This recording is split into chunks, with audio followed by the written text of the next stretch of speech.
ନମସ୍ତେ। ଶ୍ରୀ ପରମଜ୍ୟୋତି ଭଗବତୀ ଭଗବାନଙ୍କର ଚମତ୍କାର।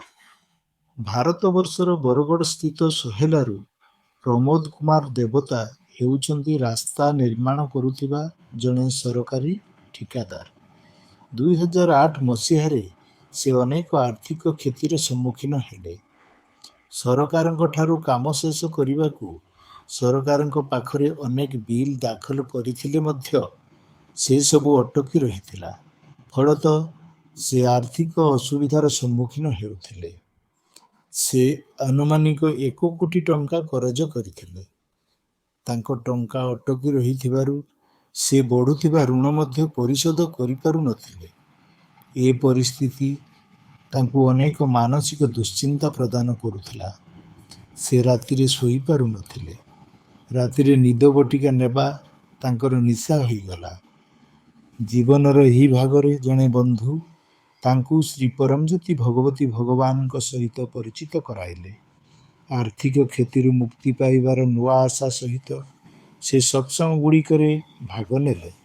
2008 ମସିହାରେ ତାଙ୍କ ବନ୍ଧୁଙ୍କ ସହିତ ପ୍ରମୋଦ ସତ୍ୟଲୋକ ବୁଲିବାକୁ ଆସିଲେ। ଶ୍ରୀ ଆମ୍ମାଙ୍କ ଦର୍ଶନ ପରେ ସେ ଶ୍ରୀ ଭଗବାନଙ୍କ ଦର୍ଶନ ଲାଭ କଲେ। ତାଙ୍କର ଆର୍ଥିକ ଋଣକୁ ସମାପ୍ତ କରିବାକୁ କହିଲେ। ଶ୍ରୀ ଭଗବାନ ସ୍ନେହରେ ତାଙ୍କ ଦିବ୍ୟ ହସ୍ତକୁ ପ୍ରମୋଦଙ୍କ ମଥାରେ ରଖି ତାଙ୍କୁ ଆଶୀର୍ବାଦ ପ୍ରଦାନ କଲେ।